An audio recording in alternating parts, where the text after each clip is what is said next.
اعوذ باللہ من الشیطان الرجیم بسم اللہ الرحمن الرحیم اللہم صلی علی محمد و آل محمد وعجل فرجہم۔ لوگ اکثر 10 بیووں کی کہانی کی منت مانگتے ہیں۔ کوئی مشکل ہو، بیماری ہو، پریشانی ہو تو کہا جاتا ہے کہ 10 بیویوں کی نیاز دو، مراد پوری ہوگی۔ لیکن سوال یہ ہے، کیا واقعی 10 بیویوں کی یہ مشہور کہانی مستند ہے؟ کون ہیں یہ 10 بیویاں؟ کون ہیں یہ 10 عظیم خواتین؟ اور قرآن و اہل بیت کن خواتین کو نمونہ قرار دیتے ہیں؟ آج کی اس ویڈیو میں ہم جذبات نہیں بلکہ قرآن، اہل بیت اور معتبر اسلامی تعلیمات کی روشنی میں جانیں گے ان عظیم خواتین کے بارے میں جن کی قربانیوں نے دین خدا کو زندہ رکھا۔ 10 بیویوں میں سے پہلی بیوی حضرت آسیہ سلام اللہ علیہ۔ ایک طرف فرعون کی سلطنت اور دوسری طرف ایک عورت کا ایمان۔ حضرت آسیہ نے ظلم کے محل میں رہ کر بھی اللہ کو نہ چھوڑا۔ قرآن کہتا ہے، اے میرے رب، میرے لیے جنت میں اپنے پاس ایک گھر بنا دے۔ سورہ تحریم کی 11ویں آیت۔ انہوں نے دنیا کی بادشاہت چھوڑ دی مگر ایمان نہ چھوڑا۔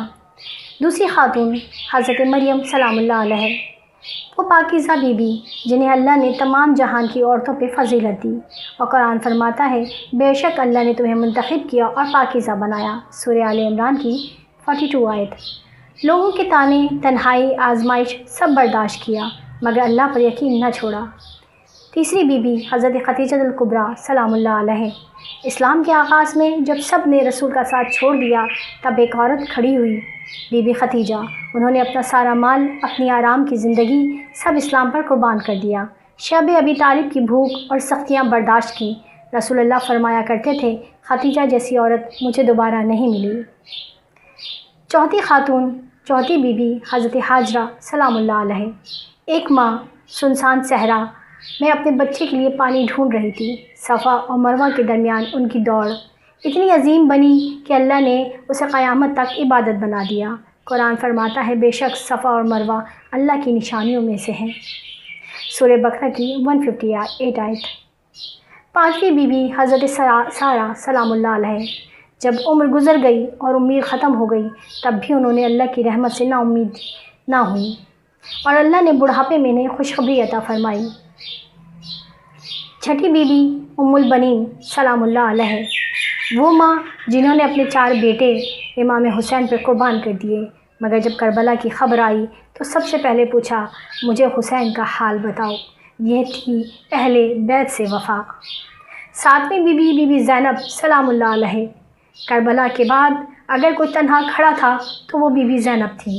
بھائی کے لاشیں، بھتیجوں کی شہادت، قید و اسیری، مگر پھر بھی فرمایا، میں نے کربلا میں سوائے خوبصورتی کے کچھ دیکھا ہی نہیں۔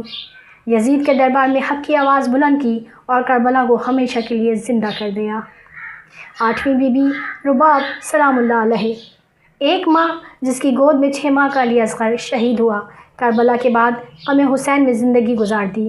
صبر کی ایسی مثال تاریخ آج بھی یاد کرتی ہے۔ 9ویں بی بی نرجس خاتون سلام اللہ علیہ، وہ عظیم ماں جن کی آغوش میں امام زمانہ آئے، ظلم کے دور میں اپنے فرزند کی حفاظت کی، صبر، خاموشی اور عبادت کے ساتھ اللہ کے وعدے کو محفوظ رکھا، اور آخر میں ان تمام بیویوں میں جو سب سے اعلیٰ و افضل ہیں اور جن کے بارے میں رسول خدا نے خود ارشاد فرمایا، رسول خدا کا فرمان ہے، خیر النساء مریم بنت عمران، آسیہ بنت مراجم، و خدیجہ بنت خویلد و فاطمہ بنت محمد، کہ دنیا کی بہترین عورتیں یہ ہیں، مریم، آسیہ، خدیجہ اور فاطمہ بنت محمد، اور ان سب میں افضل ترین فاطمہ بنت محمد سلام اللہ علیہ ہیں۔ رسول اللہ نے فرمایا، فاطمہ جنتی عورتوں کی سردار ہیں۔ یہ وہ بیٹی تھی جن کے بارے میں رسول اللہ نے فرمایا، فاطمہ میرا حصہ ہے، میرا ٹکڑا ہے۔ قرآن نے اہل بیت کی پاکیزگی بیان کی، انما یرید اللہ لیذھب عنکم الرجس اہل البیت ویطہرکم تطہیرا۔ اللہ چاہتا ہے کہ اہل بیت تم سے ہر ناپاکی کو دور کر دے۔ بی بی فاطمہ الزہرا نے حق کے ولایت کے لیے آواز بلند کی، دروازے کی تکلیف برداشت کی، فدق کے لیے خطبہ دیا اور چند دنوں میں دنیا سے رخصت ہو گئی، مگر قیامت تک حق و باطل کے درمیان فرق واضح کر گئی۔